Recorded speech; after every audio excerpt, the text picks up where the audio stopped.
Cody, too.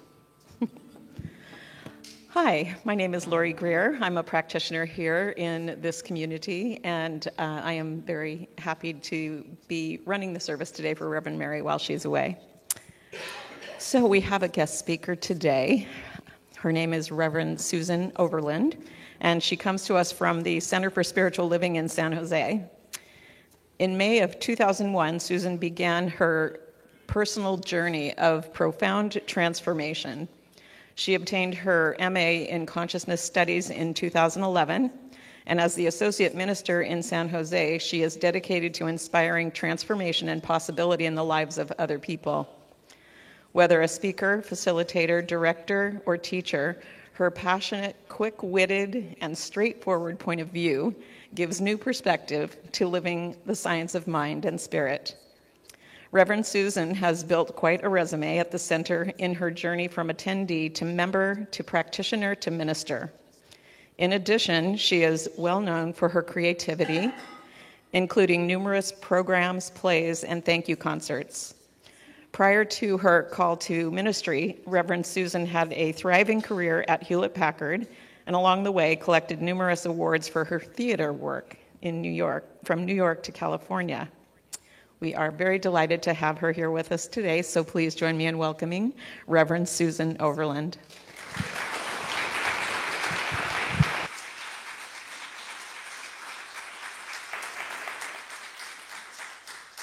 It makes me sound so busy.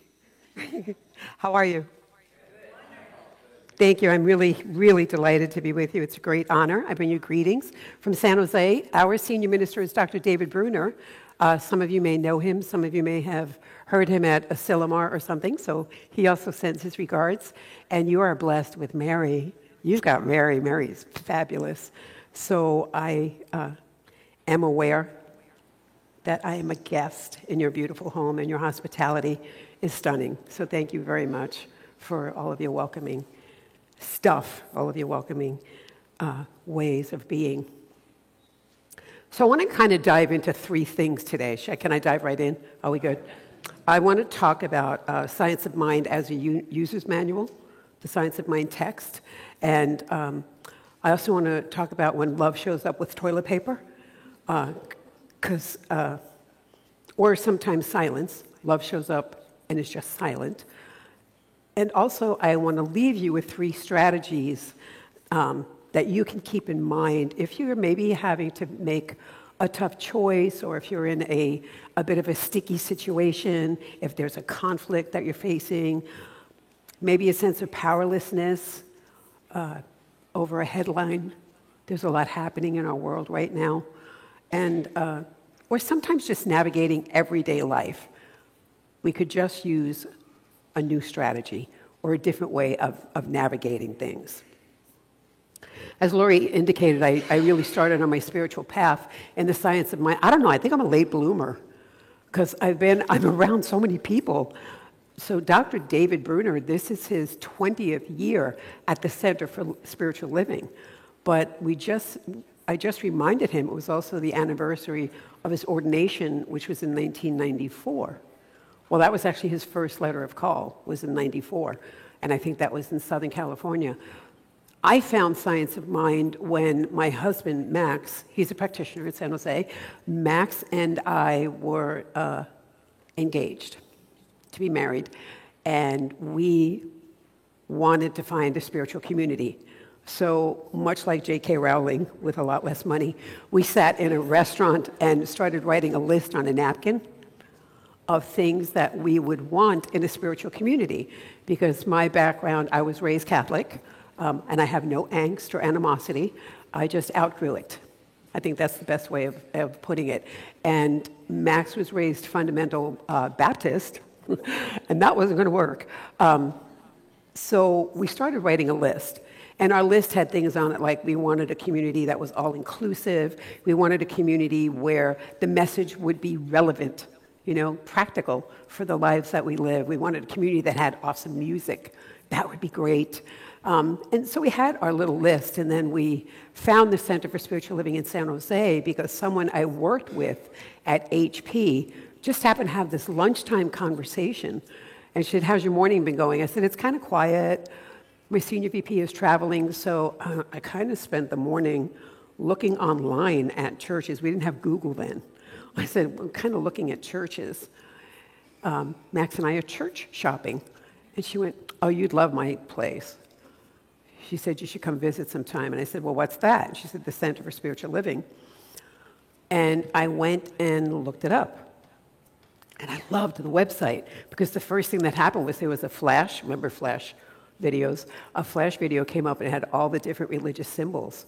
And I went, well, that seems very inclusive. Anyway, we showed up on Memorial Day weekend, May 1999, and that was that. We never looked back. And so I've been a student of the teaching since 1999, pretty much, because actually it was 2001. Sorry, that's when we met, 99. So since 2001, I've been taking classes. I became a practitioner within like 3 years of being there. I got the call to ministry and kept hanging up because I was certain that was the wrong number. God's so funny. And I teach spiritual principle, obviously, right? I teach spiritual principle all the time. I have a master's degree in consciousness studies. Ooh. And I have human experiences every day. Every day, I am reminded that I am a spiritual being having human experiences. And also, every day, I still have to people. I have to get out there and people every day. The other day on the holiday, Max said, do you want to go out for breakfast? And I said, I don't know, because I would have to talk to people. And it had been and I'm not an introvert, by the way. I'm actually an extrovert, but it had been a really busy weekend, and I just needed some downtime. And he's so cute. He said, I'll order for you, just don't worry about it. And with all of that spiritual practice, with all of the classes, all of the reading, all of the teaching, there are days where my heart and my mind is still heavy. There are things in the world that can make me heavy-hearted. And I can only assume that maybe the same happens to you. Right now, the devastation in the Bahamas, very much on my mind and my heart. And when that happens, I remember, do you all know who Ken Gordon is? Anybody not know who he is?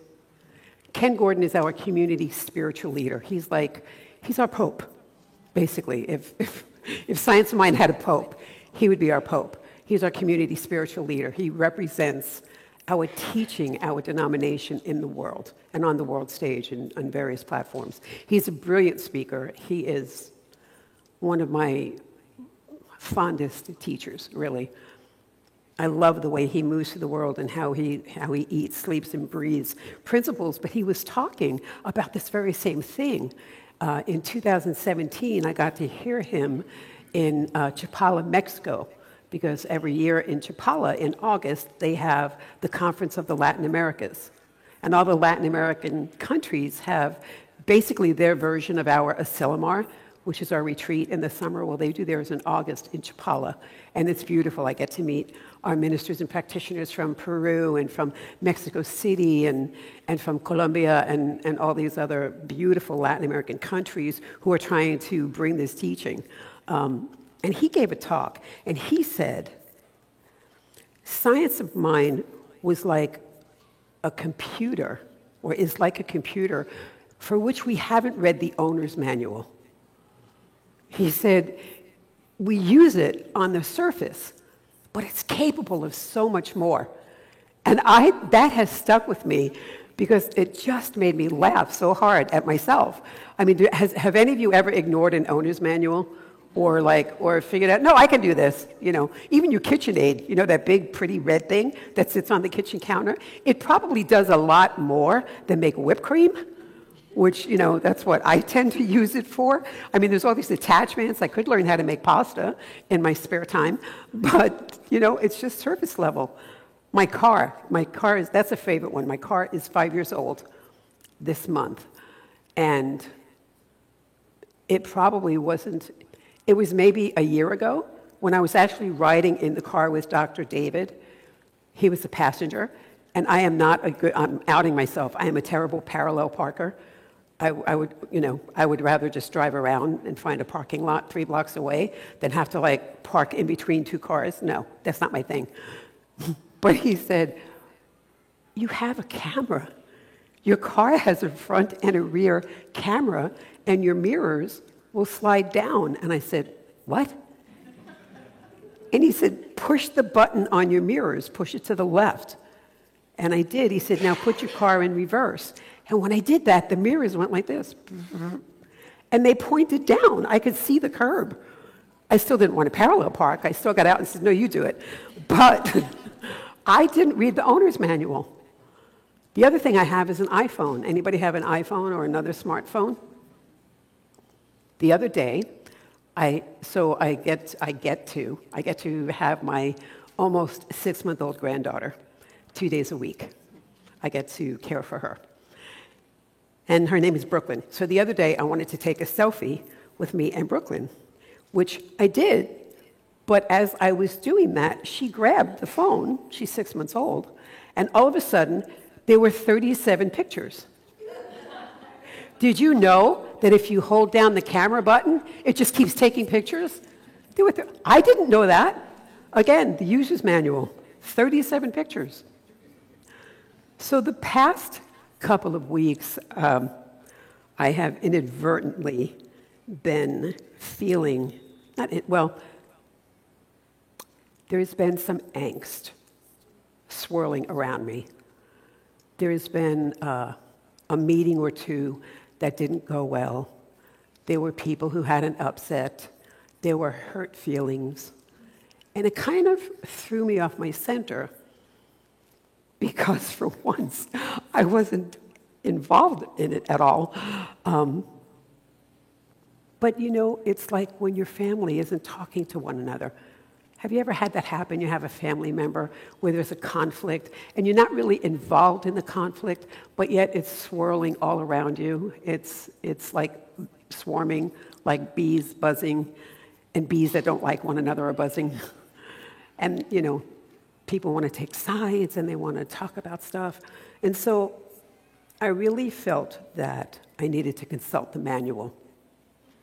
So I went to the Science of Mind, and one of the things that I love to do with the textbook is use it as an oracle. Have any of you ever done that? You have too? Joe, do you want to play with me now? Do you guys want to do this real fast? Yeah. Joe, tell me when to stop. Now. Okay. Galen, left or right?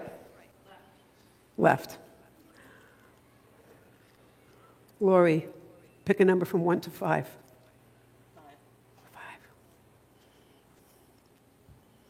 So here's the wisdom from the oracle for you today. How do we know what the will of God is? We do not. Other than this, the will of God cannot be death. Why? Because if we assume God to be the principle of life, the principle of life cannot produce death without destroying itself. The will of life has only to be life.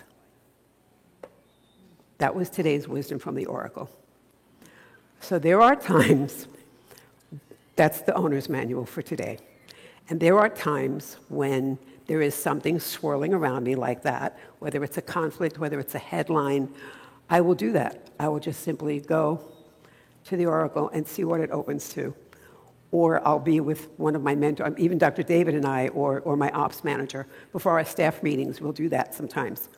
We'll just call on one another and say, okay, tell me when to stop. So when I was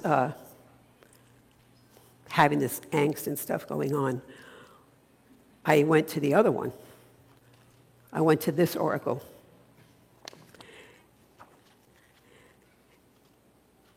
And when I did that, the message I got was, love is the victor in every case. Love breaks down the iron bars of thought, shatters the walls of material belief, severs the chain of bondage which thought has imposed, and sets the captive free. That's what the oracle said to me. That's page 331, paragraph 5. And that was the message I got. So when I sat with that, because that's the key, right? After you read the owner's manual, you kind of sit with it and see what that instruction wants you to do. So in my prayer and meditation on that particular passage, I kept hearing the question, what would love do? And that's how that became the topic for our conversation today, because it's what's really up for me. And I just thought, well, let's just have a conversation about that. What would love do? Now, typically, when faced with a conflict, when faced with a dilemma, that thing that's heavy on your heart, for me, I start to ask questions. How can I help? What is mine to do? What can I do? And then sometimes, what's wrong with me or them? Those questions aren't inspiring. They really aren't. I mean, they could be informative, but they're not helpful. It's like there are some people in the world today who believe that the earth is flat. And while that's informative and interesting, perhaps, it's not helpful, right? And those questions tend to not be inspiring or helpful. And I found that when I changed the question and ask instead, what would love do? It alters everything. That question begins to alter everything. Because the quality of the answers that we receive are directly related to the quality of the questions that we ask. So when I'm asking, what can I do, or what is mine to do, or how can I help, or what's wrong with them? That one comes up periodically. I don't get an inspiring answer. But when I ask, what would love do, I am really given to pause. I really have to pause with that question, because I should speak for myself first, if I choose to move the world as God in form, right? Because I've incarnated as Susan to only do what Susan can do as God in form, right? So spirit can have an experience of its creation as me in form, and love is synonymous with God. So then if I'm moving through the world as God in form, that becomes a very inspiring question. What would love do? And the answers I get are very different than if I would ask, what's wrong with them? It's a very, very different answer, right? Mike Robbins is an author, and he said, love is the most powerful force in the universe.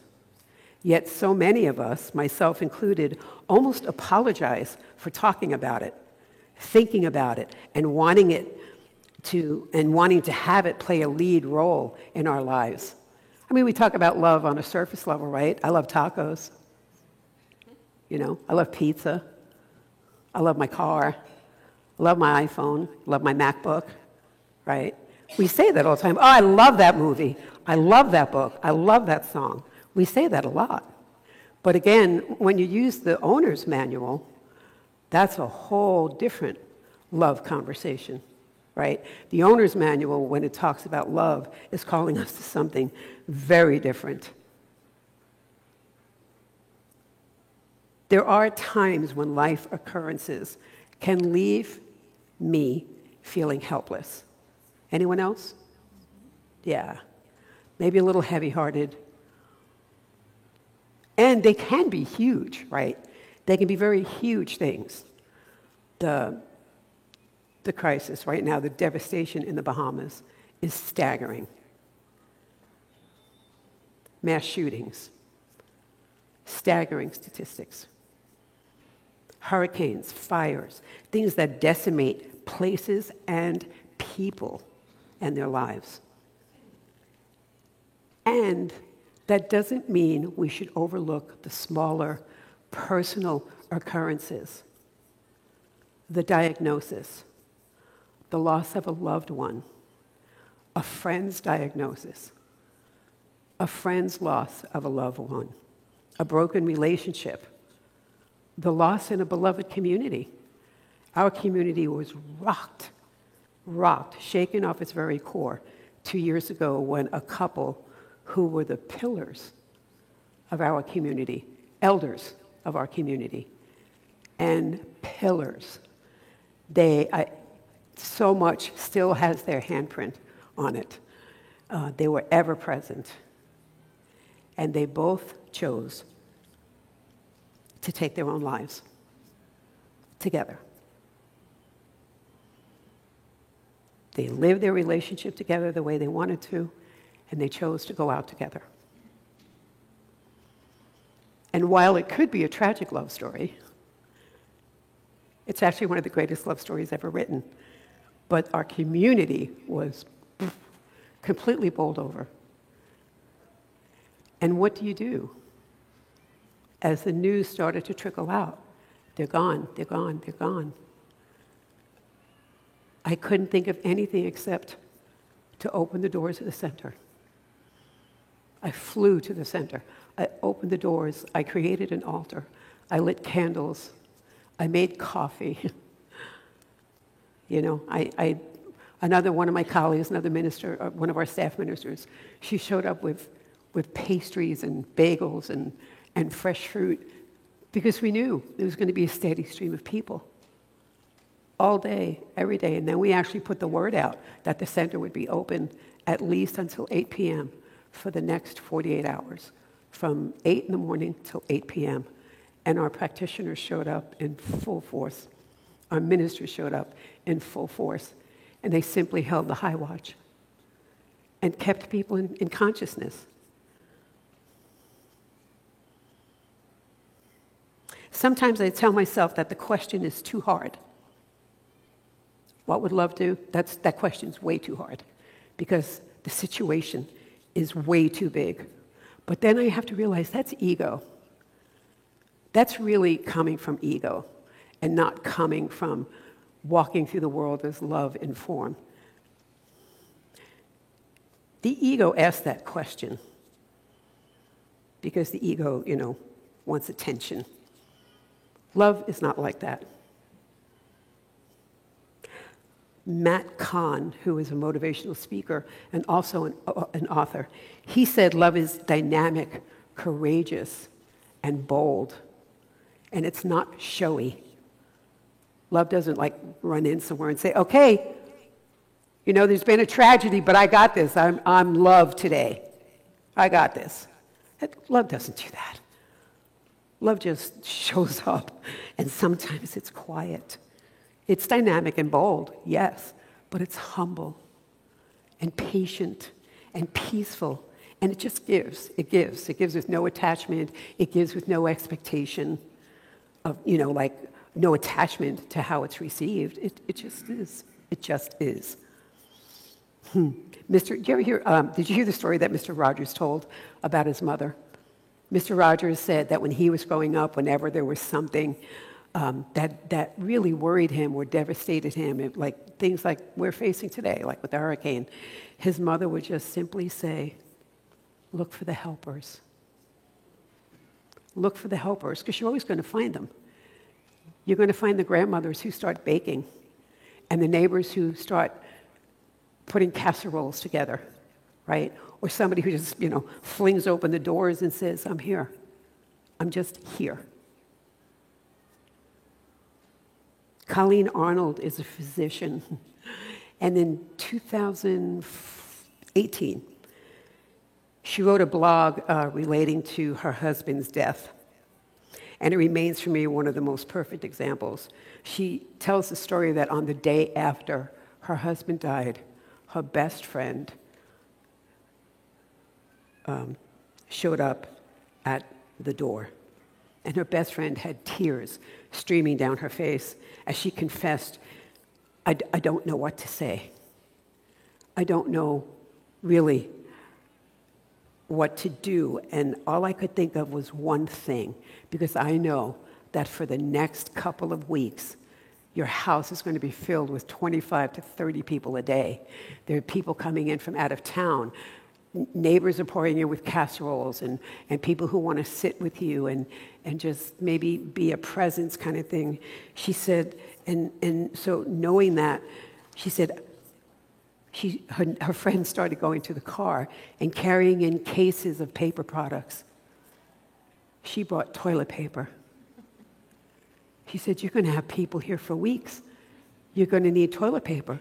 Yeah, people are bringing casseroles, but then you're also going to want paper plates because you may run out of dishes. And you're certainly going to need Kleenex because people are going to be sitting here and crying with you. And you're going to need paper towels. And that's what she did. And she bought cups for the tea and the coffee that would inevitably be flowing all day long. So that's just another example of what love would do. Love would bring toilet paper, right? And in a really quiet way. Like, I'm just going to stack your closet with toilet paper so you don't have to do a Costco run in the middle of this devastating grief, right? I'm like, how smart. How smart. I've never forgotten that. I can't tell you how many times I've shown up with toilet paper. I've actually gone to another center and just bought toilet paper when they've had a loss.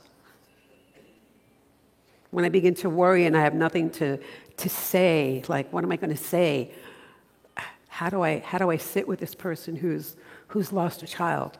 How do I sit with my friend who lost her husband of 45 years? How do I? We see again, that's just me worrying about how I'm going to show up. Love just shows up. Love doesn't need a rehearsal. Love doesn't need a dress rehearsal. It just shows up. And by the way, love can show up empty-handed. Love doesn't have to bring toilet paper. It's a good idea. But love can also show up empty-handed. Kate Braestrup is a Universalist minister and a chaplain who also lost her husband, who was a sheriff, to a car accident at a very young age. She was left a widow with 4 very young children. But the one lesson she learned from her chaplaincy, she carries with her all the time. And as a chaplain, to those who are in deep grief, she tells them over and over again, I'm not really here to keep you from freaking out. I am not here to keep you from freaking out. I'm here to be with you while you freak out. I'm here to grieve or to laugh or to suffer or to sing. It is a ministry of presence. I'm simply here to show up with a loving heart. That's what love does. That's absolutely what love does. So when I ask that question, what would love do? It then becomes a powerful self-examination. It becomes something that I have to go inward. And it helps so much when I find that I'm turning from love, right, to being love in the world, to righteousness. Or when my addiction to outrage flares up. Anybody? Just me? Do I have any tribe? Oh, thank you. There's a couple of you. There's a couple of you. Righteousness can get you. That's when that question comes in. What's wrong with them? How could they? How could they do that? It could be a conflict. Someone you have a conflict with could be a trigger for you. It could be someone who hurt you in the past. That could be a trigger. It could be someone in the news, whomever that might be, right?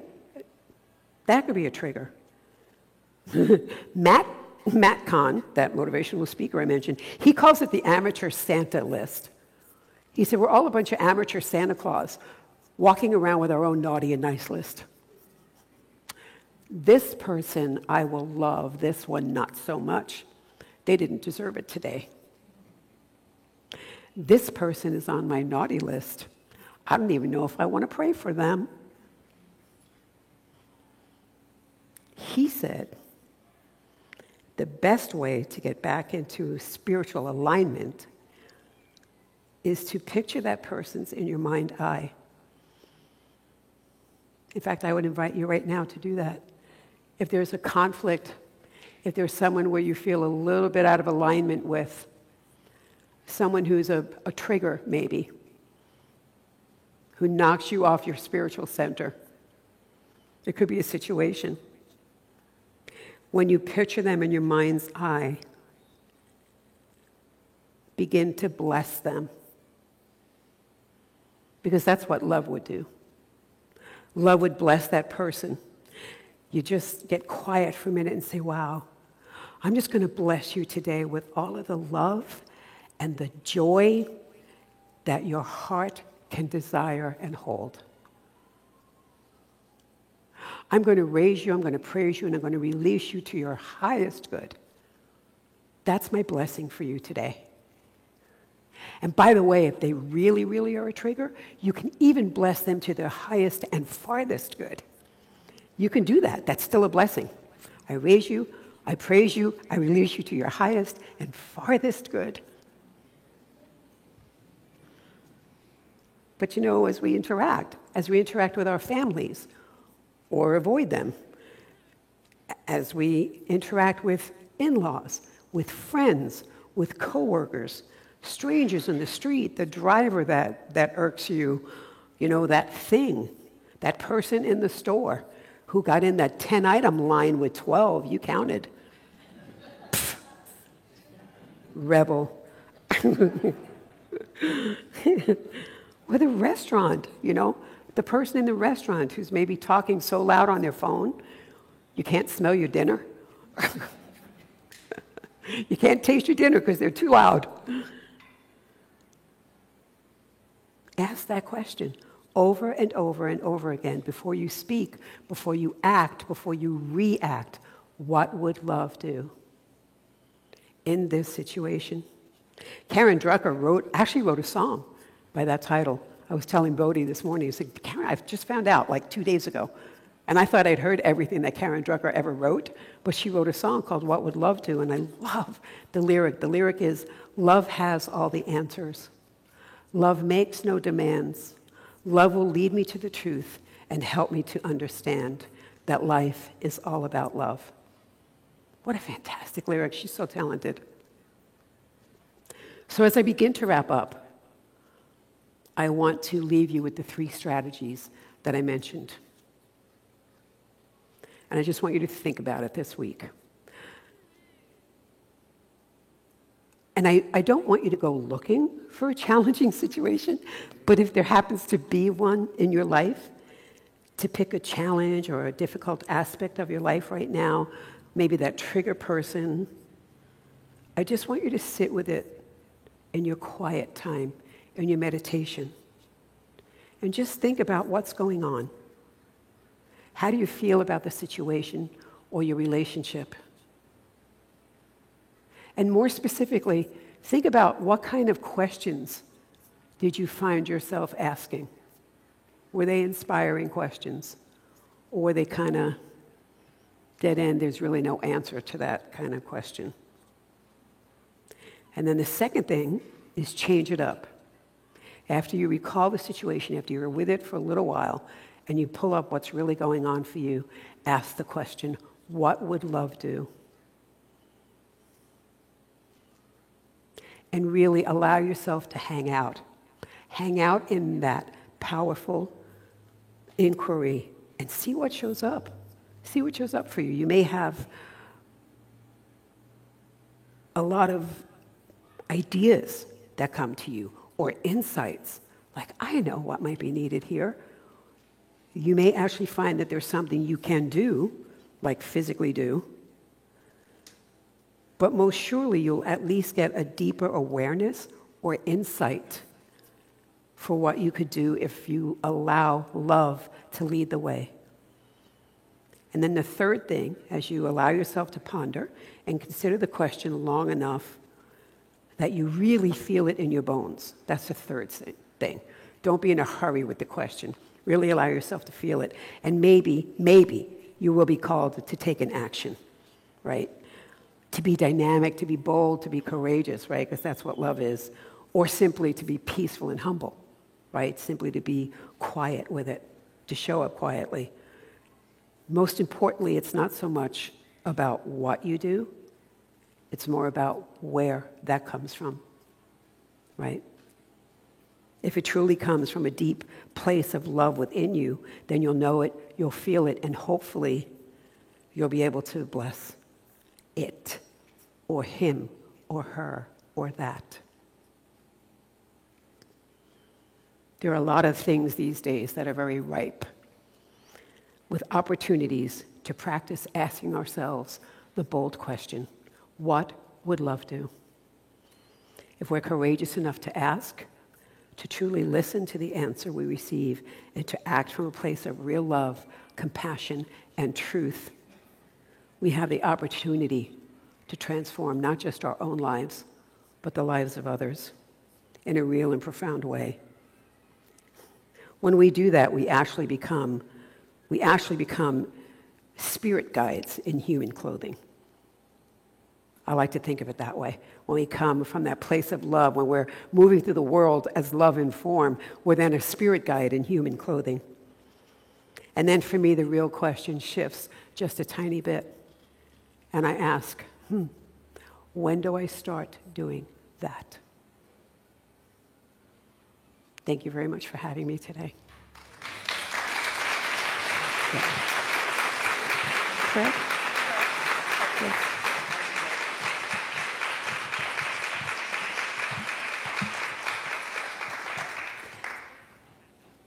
As I go into prayer with you today, I'd like to once again go to the manual. Page 503 in our textbook. Who is born of love is born of God, for God is love. Without love, nothing can be accomplished. With love, all things are possible. And when we love, our prayers are answered, and the gift of heaven is made. The gift of heaven is life and not death, love and not hate, peace and not confusion. And we enter into this paradise through the gateway of love toward one another and toward God. Love is greater than all else and covers a multitude of mistakes. Love overcomes everything and neutralizes all that is unlike itself. Love is God. So as we take that deep breath of possibility, we know that indeed God is love, love is God, and that there is only one power, one source, one magnificent Father, Mother, nurturing being. It has many names and no name at all. I call it God just because it's simple and it's easy, and because language is really inadequate when we try to sum up everything that it is, the Alpha, the Omega, the beginning, the end, and everything in between. And that beautiful awareness, that knowing that I am one with it. In San Jose, we frequently say, all of the things God is, I am. We don't say some of them, we don't say sometimes. So if God is love, then of course I am love. And if God is peace, then I am peace. If God is power and beauty and wisdom, then the same is true for me. Because we are all one, then I get to know that for you too. I get to know that everything in your life is divinely guided, inspired by a source that knows only good. We get to declare every day that there is a power for good in the universe, a power for love in the universe. And we can use it, and we can let it use us. You are not here by accident. You are here by divine appointment to show up as only you can, to be God in form, to be love in form, and move through the world like a force, a light. I love that analogy that a lighthouse doesn't run around looking for ships to save. It simply stands and shines. And that's what we do as practitioners of this thing called science of mind. And if you're sitting here, you're practicing. We get to be love. We get to show up as love.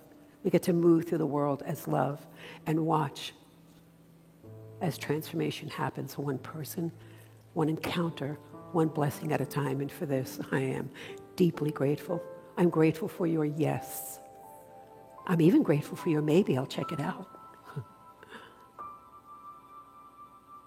I'm grateful for this center, for your senior minister, for your beautiful practitioner corps, and all of the volunteers and members and people who show up every week, every day, to co-create a world that works for everyone. And from that gratitude, I release my word into the action of the law, knowing that it is just there waiting to whisper back, yes, yes, as you believe, it is so, and so it is.